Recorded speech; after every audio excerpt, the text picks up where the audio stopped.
Ард түзөө үзүүлж байна.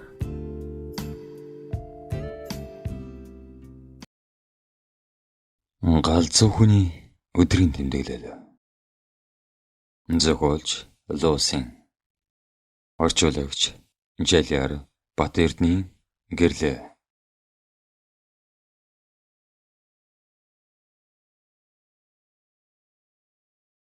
Би дунд сургуульд байхын тэр ах トゥ хоёртой сайхан андууд явлаа.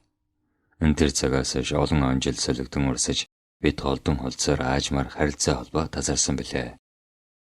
Саявтархан ах トゥ хоёрын нэг нь хүн дээр өвцнийг санамсаргээд явуулаад төрсөн гэртээ очих зам зураад тэднийхэр ороод гарвал ахан дүүгээ нэг хэсэг өвцөн нь үнэн хэмэв. Та үүний төлөө ирсэн бол энэ хол газар дэмий явжтэй.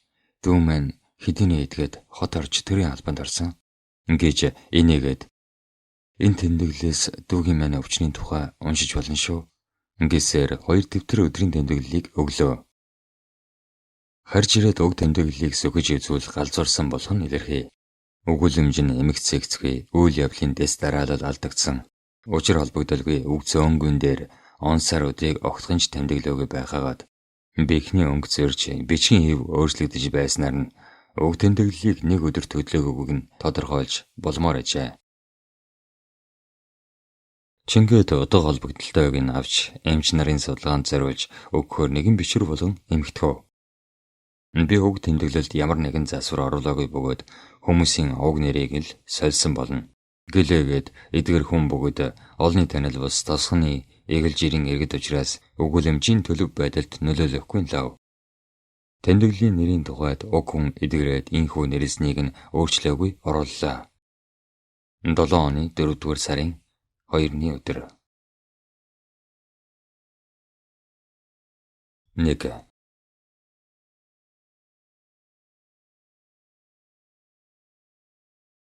Өнөө өрөө сар гойд сайхан гэрэлтэн. Сарыг энэ мэд таашаан харалгүй 30 гаруй жил болсны учир энэ өрөө үзээд сэтгэл сэргэж ухаан цалмив. Өнгөрсөн 30 жил түнэр харанхуйд автсан байсныг одоо л ойлгох мэд. Гэвч анхаарал болгоомжтой байлгүй бол горгүй. Үгүй бол жаагийн нохой ямар учраас өөдөөс цоо ширтэн вэ? Ааж явхан зүйтэй. 2. Энэ шөнө саргүй байхыг үзвэл сайнны ёр бишдэг. Өглөөр таашааныхан хаалгаар болгоомжтой гарав. Жао гүвэний харц нэгэлж ихтэй. Надаас айсандаа тэрөө эсвэл намайг хороох гэж сансандаа тэрөө. Түүнээс гадна 7-8 хүн миний тухай шиврээвэр хийцгэн. Гэлээж намайг сонсож явах вэ гэж имэж байгаа шинжтэй.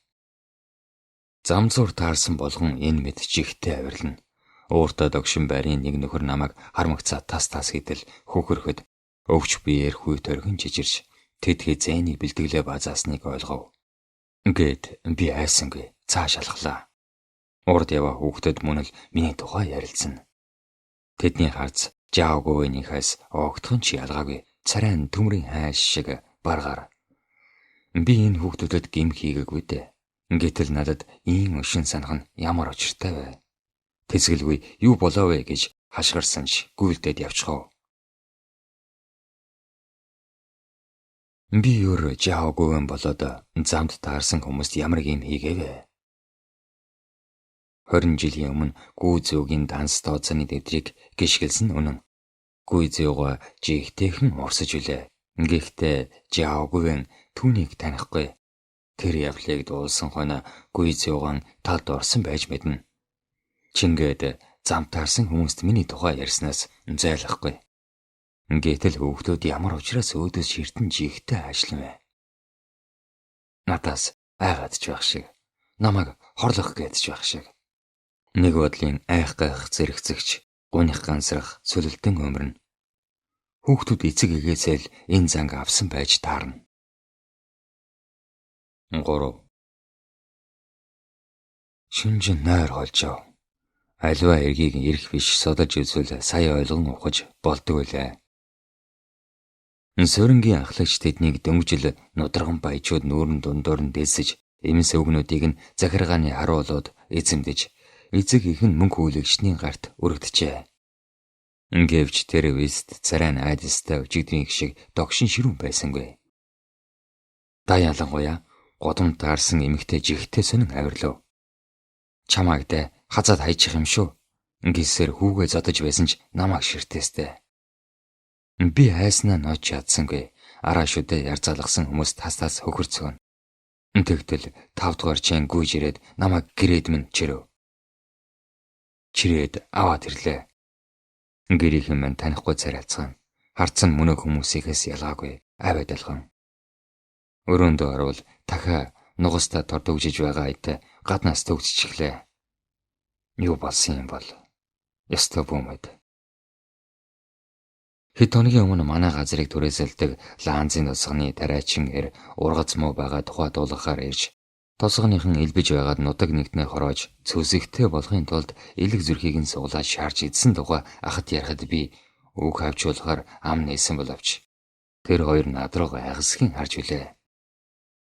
Тэр хоёрын харц годон таарсан улсын харцтай яг адил байсныг одоо л ойлгов. Ингэж санахад хамаг би дагжин чичрэн. Тэд хүн идэж байгаа хон намайг ч идэж мэднэ. Та нар боддоо хазаад хайж байгаа юм шүү гэх эмэгтэй дуу. Шүдэ яр залгасан баргар царайтай улсын тас исэн гинэд. Ах, тариачин эр хоёрын яриа өөр хоорондоо холбоотойч байж таарна. Тэр эмэгтэй үг хор хүмүүсийн инээд хурц удаг. Хурц болоод ярцаасан цагаан шүд нь хүний мах идэхэд зориулагдсан байд. Би элдвийн муу санааг бижгэлээ. Гүйзээ угаан данс тавцны дэвтрийг гэж хэлсэн хойно бас тэмж гинэн цагаахан амтан биш бололтой. Тэд ямар нэг юм сэтгсэн ч яг юу сэтгсэнийг би тааж мэдэхгүй юм. Түүнээс гадна тэд хин нэг өшин зансан л бол муу санаатан гэд нэрлэж гэн. Ах нэгэнтэй хамгийн сайн хүнтэйч болов үгзэр бол уурлах нь мэдээж. Хамгийн муу хүнтэйч болов санаа нийлбэл үгүй юм ухаантай мэдлэгтэй хүн юм аа. Ингээд доо алдна гэж хэлсэнсэн. Хүний санааг таана гэдэг бүдэшгүй хэрэг. Тэр тасмаа хүний мах идэг тухайд бол ярилдаггүй.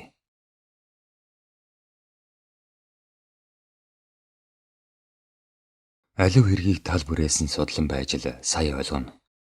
Дээр үед хүний мах иддэг байсныг би түүхийн судар бичгээс унснаа бүр төрхөн сандаг. Мартснаас сэргэх гэж түүхийн ном судар согож үзвэл он сарыг нь тэмдэглээчгүй худас бүрдэн хүнлэг инэрэнгүй шодрогоос ёс суртахун сайн үйлсгийх үгс дүүрэн бичээстэй. Гэлээгээд нойр олжиж шүндөл өнгөртөл ном уншиж суугаад мөр бүрэн хооронд хүний мах идэх гэсэн үг ирээчлэн бүг гинэтхэн ажиглаадгав.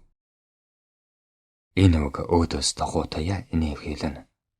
Би бас хүн болохын хувьд тэд намайг идэхийг хүсэж байгаа шүү дээ. 4. Өглөө босоод давтайхан содол 5 дугаар чэн ороод ирлээ. Жинсэн загас аваад иржээ. Тэр загас хэрцгий цагаан шүдтэй хүний мах идэх тухай ярьж байсан хүмүүсийн ихтэй адил ангаасан амтай. Хэд цавхтаж идвэл гулжаанаад загас гэхэд хэцүү айж. Хүний мах чинь билүү гэж бодоод өгөөлөв. Чин хөгшин минь ахад өөдөд байна гэж хэлж өгөөч. Цэцэрлэгээр зугаалмаар байх юм гэсэн чи чин хариу хэлэлгүй гарлаа. Гэсэн ч төдөлгүй эргэж ирээд хаалгыг минь онгоолгов. Би судлаасаа хөдөлсөнгүй түүнийг ажлаа. Намайг яах гэж байгаа бол гарахгүй мэдээж. Ах нэг өвгнийг дагуулад ирж явна шүү. Өвгний нүд ширүүн.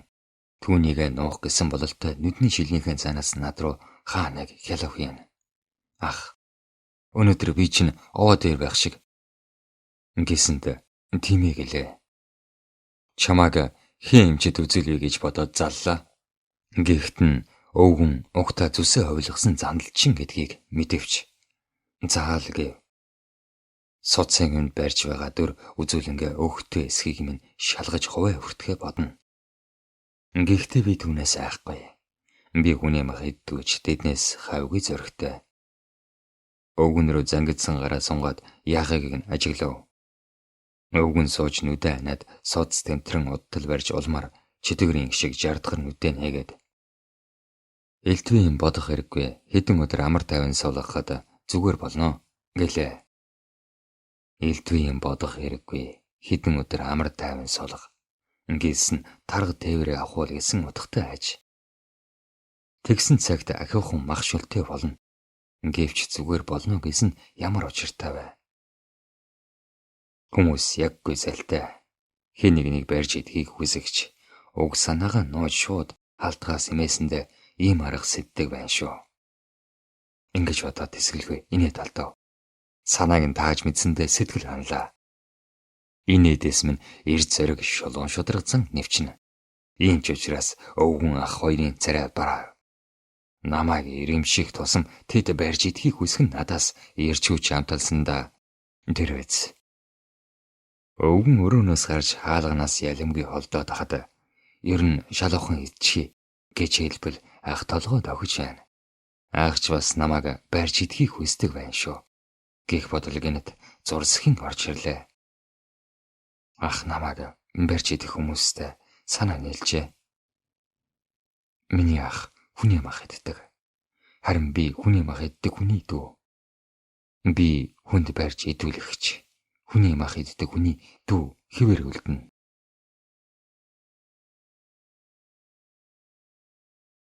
Тав. Сүүлийн өдрүүдэд бодол санаа баггүй өөрчлөгдөв. Өвгөн яргачин биш жинхэнэ эмч байлаач хүн эддэн лав.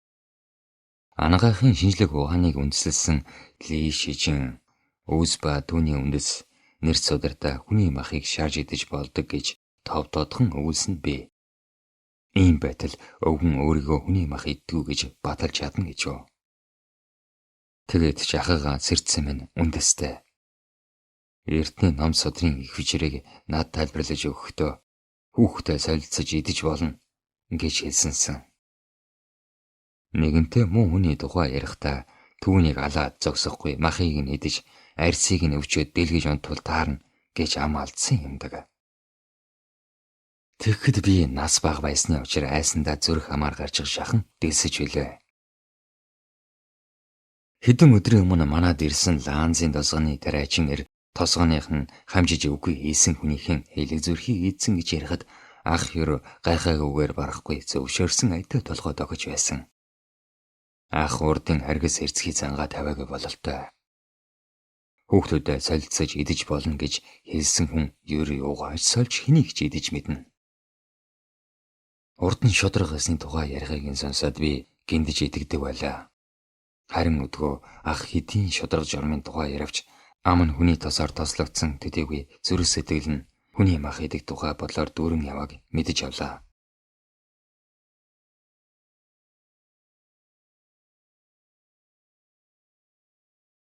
Зурга. Эргэн тойрон түнэр анахгүй. Өдөр шөнө аль болохыг ялгахын аргагүй. Жаагийн нохоо яргин хоцсаар.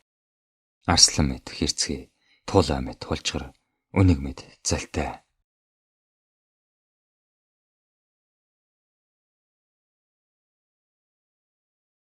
Долоо. Би тэдний арга ухааныг оллоо. Тэд намайг шуудхан хорохыг хүсэхгүй.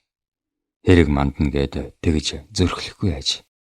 Тиймээс хаасаагүй сөлбөлдөж өрх авхаа тавиад намайг өөрөө яваад орохыг хүлээж байна. Хэдэн өдрийн өмнө гудамжинд байсан тэдгээр эрэгтэй эмэгтэй хүмүүсийг санагтун. Ахын үйл хөдлөлийг ажиглагдсан. Тэгсэн цагт та миний үгэнд бүрэн уншина. Миний хувьд бүсэн тайлаад дээврийн дам наруунаас орож өөрийгөө баймалбал тэдэнд ашигтай.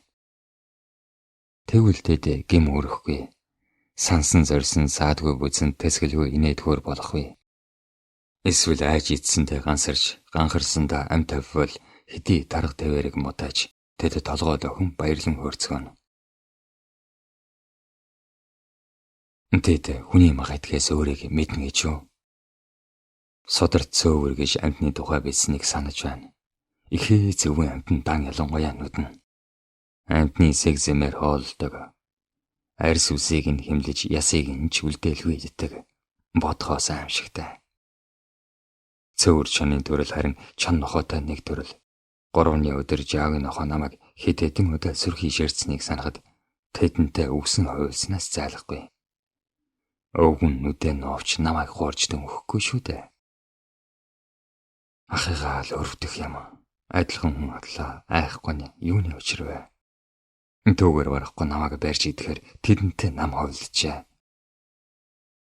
Энэ бүхэн хүний мах идхийг гим нүгэлд тооцдгүй эрт балрын заншил, аль эсвэл санаатаагаар гимт хэрэг үлдэхтэй тулсан ялзарсан сэтгэлээс үүдэлтэй юу? Би хүний мах иддэг болсыг үзэн ядаж байна. Тэр тасмаа ахыгаа. Хүний мах идэхэ болооч гэж ятгах юм шүү. Юун төрөнд ахыгаа.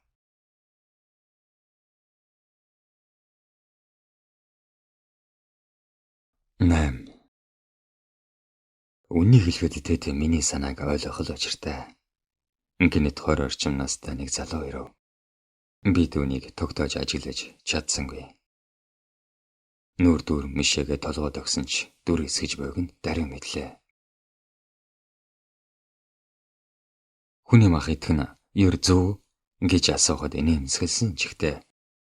Энэ жил ургац ариун болохоор хүний мах идэх хэрэг юм гэж хариу барьсанд мөн хүмүүстэй нийлж хүний мах идэх дуртай болохыг нь мэдлээ.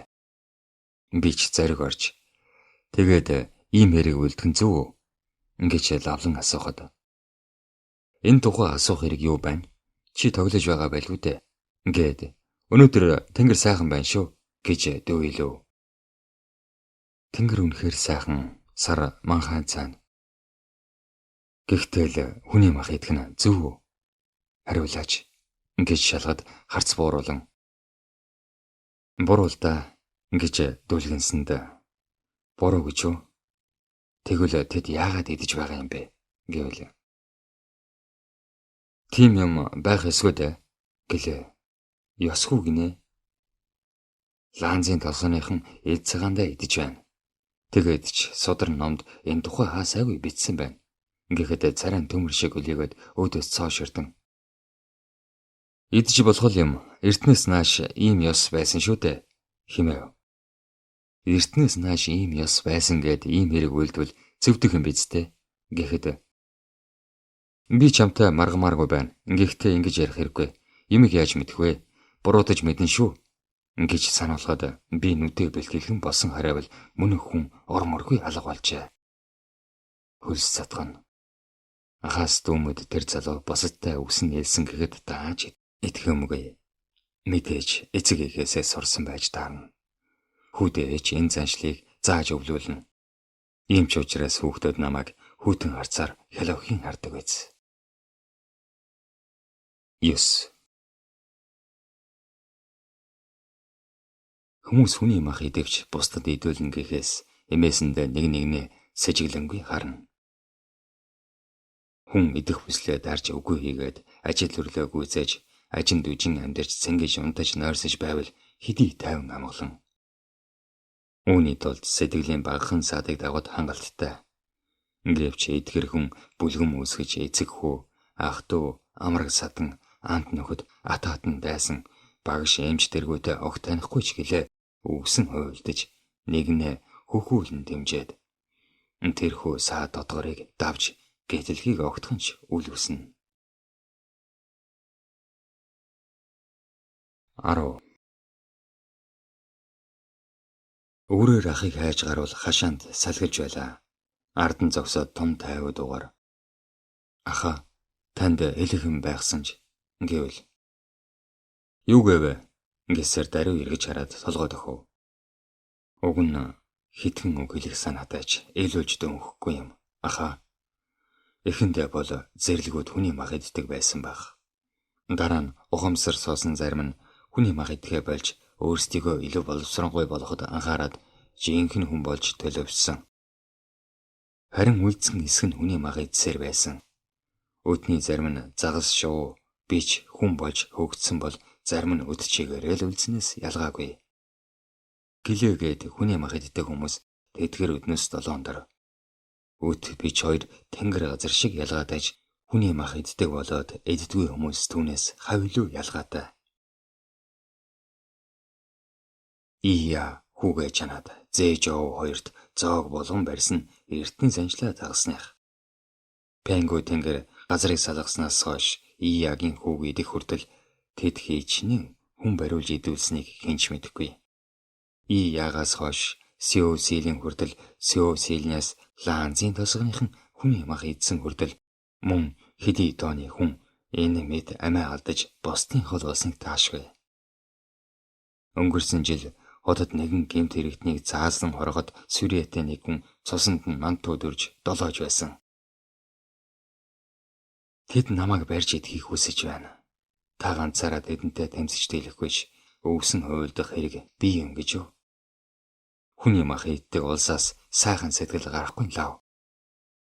Тэд намайг барьж идэхийг хүсэж байгааг нь таны ихч бас барьж идэнэ. Дараа нь бийсээ барина. Гэхдээ энэ санаагаа үлдэн хөөл болох биш үү? Тэгвэл амар амгалан аялна. Өдий болол үүний төлөө дөрвтэй алхам хийгээгүй ч хүчээ нэгтгээд үзвэл бүтэх босоо. Тийм үү хаа? Та үнийг бүтэшгүй санаа гэж бодож байгаа нь үнэн. Хэдэн өдрийн өмнө тэр тариачин түрээсийн төлбөрөө болгохыг хүссэн ч та татгалзсан шүү дээ. Ингэж өгүүлэхэд ах хүүтнэр инэвхэлж байсан ч миний үгийг сонсохын хэрээр харцсан ширүүсч талд санааг нь илчилгээд царай нь хүрэнтэв. Хаашааны гадна олон хүн цуглжээ. Тэр дунд жаагүй байна нохоотойгоо ирсэн харагдана. Үүдэнд бөөгнөрөд хүзүү сунган дотор юу болж байгааг сонь очирхана. Зарим хүний нүүр баг өмссөн мэт ямарч сэтгэл хөдлөлгүй бол зарим нь соёо шүдэ яр залган дайрна. Тэд амаа жими энэвхэлнэ. Бүгд хүний мах иддгийг нь би сайн мэднэ. Ингэлээч тэдний санаа сэтгэл ондоо. Зарим нь эртнээс нааш уламжилж ирсэн ёсоор хүний мах идэх ёстой гэж үздэг бол хэсэг нь хүний мах идхийг буруу шавж яалтчгүй идэх гэж дурлан хошуурцгаана. Тэгвч босод хүн нууцхан хүслийг нь олж мэдэхгүй гэхээс эмээсэндээ миний үгийг сонсоод уурсан хэлэгнэж амаа жимийн хүйднэр инэвхэлнэ.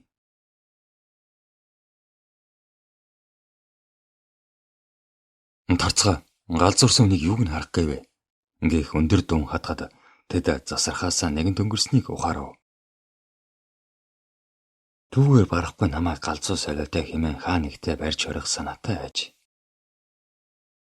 Намайг хиндэж мэдэгдэлгүй барьж идэхээс гадна өөрсдийгөө бусдаар өрөвдүүлж дөнгөн. Тариачин яг л ийм л явдлын тухай үгүйсэн шүү дээ. Тэдний төлөвлөгөөг би таажглаа. 5 дугаар чин уцаа артаахан гүйжирв. Эд амийг минь барих санаатаач та нар гэмшихэд оройтойгүй чин сэтгэлээс гэмшигтэн. Алс ирээдүйд энэ дэлхийд хүн иддэг хүмүүст хорогдох газар үлдэхгүй.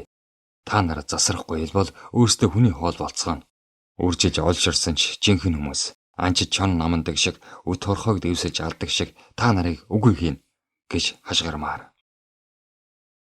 5 дугаар чин хүмүүсийг хөөлөө ахч яваад өгчээ. 5 дугаар чин намайг ятгасаар өрөөнд оруулав.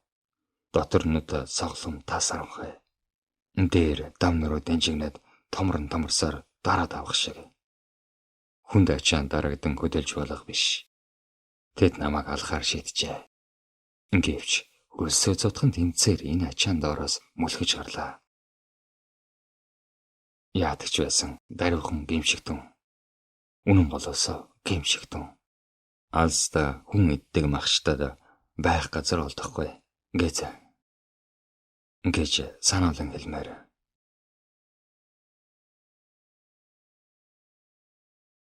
11. Нар мандсангүй хаалга чонгоосангүй. Намайг өдөртөө 2 удаа хоолно. Савга бариад ахыгаа саналаа. Ах, охин дүүгийн хөл буруудаг би мэднэ. Дүүмэн өдгөөж нүдэнд үзэгддэг. Инхри хонгор гунигтай ахын дүүмэн. 5 настай байсан да хөөрхий. Ээжийг тайлгарч өгөхгүй ихэр татан уулгад ах битгий уйлаачтай гээд аргацсан. Дүүг идчихсэн болохоор ээжийн нэлмэс сэтгэлийг нь сэмэлсэн биз. Сэтгэл нь сэмэрсэн бол. Ах, дүүг эзнийг ээж мэдэх болов. Мэдэх үзээ. Гэвч тэр тухай хам нэлгүй уйлсаар л байлаа. Уйлах ёстой л гэж бодсон биз. Би тавтай эсвэл түүнээс ч бага байхдаа гэрийн үдэн сэр үзэж цодол Ах, эцэг их нь өвдвөл хүүн хэсэг махаа тасалж аваад чанаж зоог болгон барих ёстой. Тэгсэн цагт ачлалтгүй гэгдэн гэж өгүүлэхэд ээж эсэргүүцээгүй. Хүний хэсэг махыг идэж болох хойно бүглээр нь ч идэж болно доо. Гэлээч ээжийн ихэр татан уйлсалсныг бодоход өдгөөж зөрөх өмөрнө. Мөнч хачиргалтай шүү. 12. Аливаа их бодож сэтгэх тэнхээ алга. 4,000-ны турш хүний мах эзээ ирсэн хороо дэлхийд би төрснө өнөөдрөл ойлгов. Охин дүүг өнгөрөхөд ах гэрийн ажлыг мэдэж байсанд бол махаар нь нууцхан хоол иж өгсөн эсхийг хэн мэдлээ. Мэдээж огт мэдлэггүй охин дүүгийнхээ махнаас идэж өдгөө өөрөө барьж идүүлэх аюулд автсан босов. 4,000-ны турш хүний махаар хоолсон хүндрэлтний үр сад болсон би өдгөөл жинхэнэ хүнтэй ужрах хэдий бэрхийг ойлгож байна. 13. Хүний мах идээгүй хүүхэд байж болзошгүй. Тэр хүүхдүүдийг аврагтун. 1918 оны 4-р сар.